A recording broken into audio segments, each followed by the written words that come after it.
torn between what I was and what is to become of me. In these shoes, every step I take is laced with madness. Kate Bush has always been different. Her eclectic discography and her very visual performance style make her someone who is very difficult to compare to anyone before or since. By the early 90s, she was totally in control of her career, having produced albums herself for over a decade.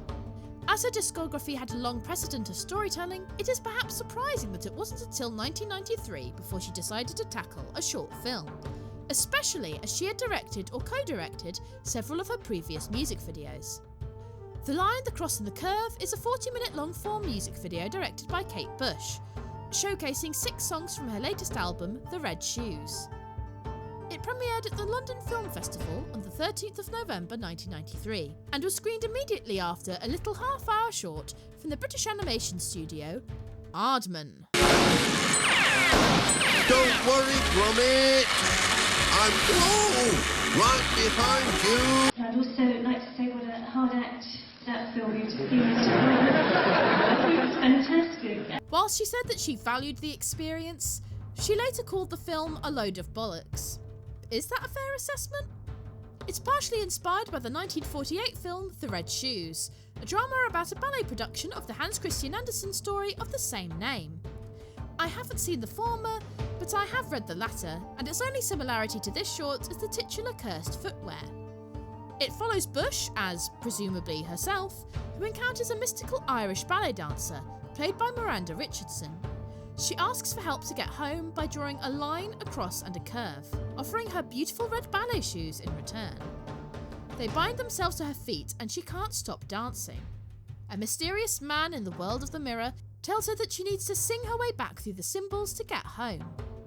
Bush is a passable actress, but I think she's a better performer, if that makes sense.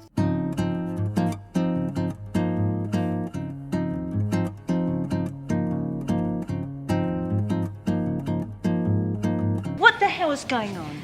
Look, who are you?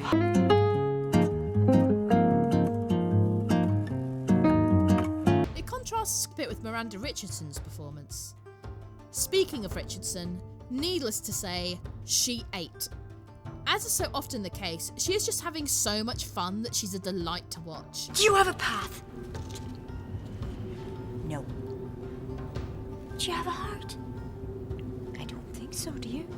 Bush's lyrics seem natural coming out of her mouth when she lip syncs to them. This cross is your heart. The mysterious guide is played by Lindsay Kemp, a choreographer and mime who taught Bush as well as Vivian Stanshall and David Bowie. She wrote Moving, the opening track to her debut album The Kick Inside, as a tribute to Kemp.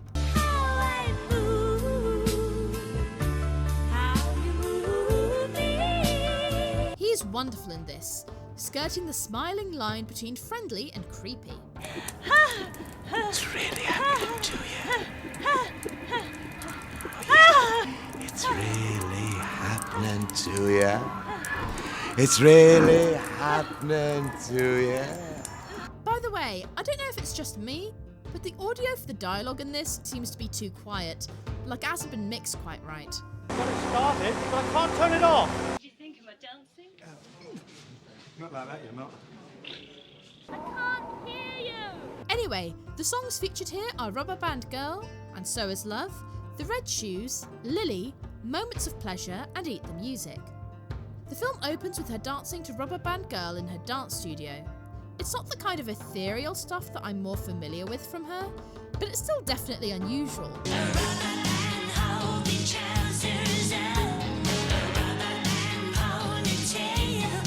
I'm not even sure how I'd describe it. Absurd and a little poppy, I guess?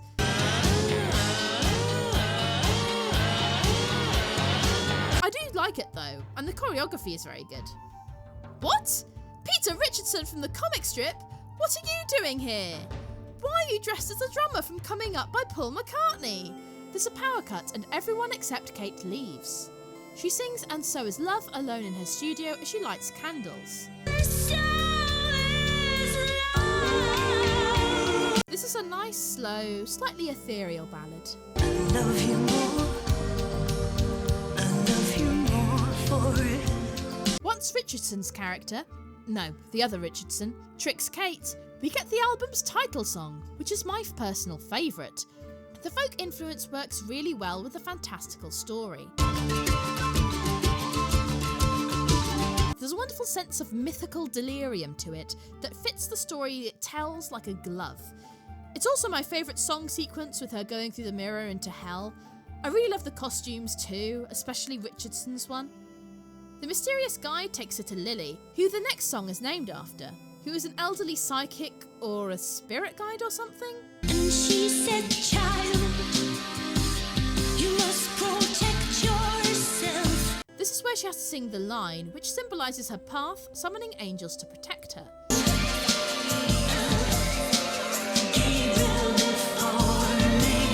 It's not a bad song, but it's probably my least favourite track in the short. The effects in particular stood out in this one.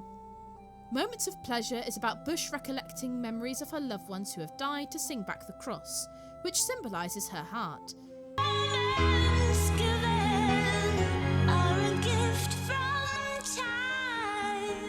It's a beautiful song, and you can really feel her pouring her heart out into this one.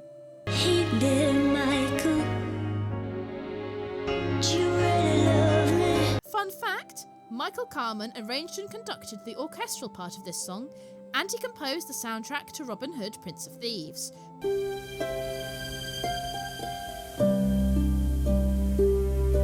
Eat the Music is the song she sings to get the curve, her smile, back.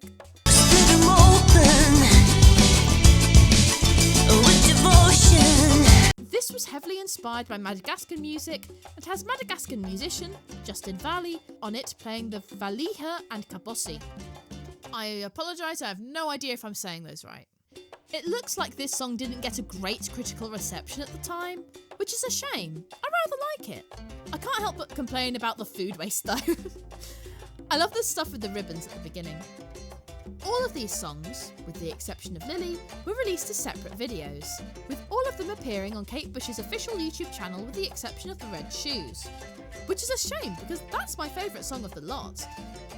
I don't believe that the full film has ever had an official home media release, aside from the initial VHS and Laserdisc releases, but a fan page has uploaded it to YouTube in its entirety. Needless to say, if you don't like Kate Bush, don't watch it. You're not gonna like it. If you are a fan of hers, then there's a good chance that you will enjoy it on some level. It's at least worth checking out. It might be a bit underwhelming, especially if you go in with high expectations, but it's certainly not a load of bollocks. It's enchanting, darkly whimsical, and everything you'd want from Kate Bush. And no, it's not as good as The Wrong Trousers. Nothing's as good as The Wrong Trousers. It is entirely and unapologetically her product. However, if you do want to see me review the time Kate Bush upstaged a Dutch theme park, you can watch my review of Kate Bush's Efteling special right here. See you soon!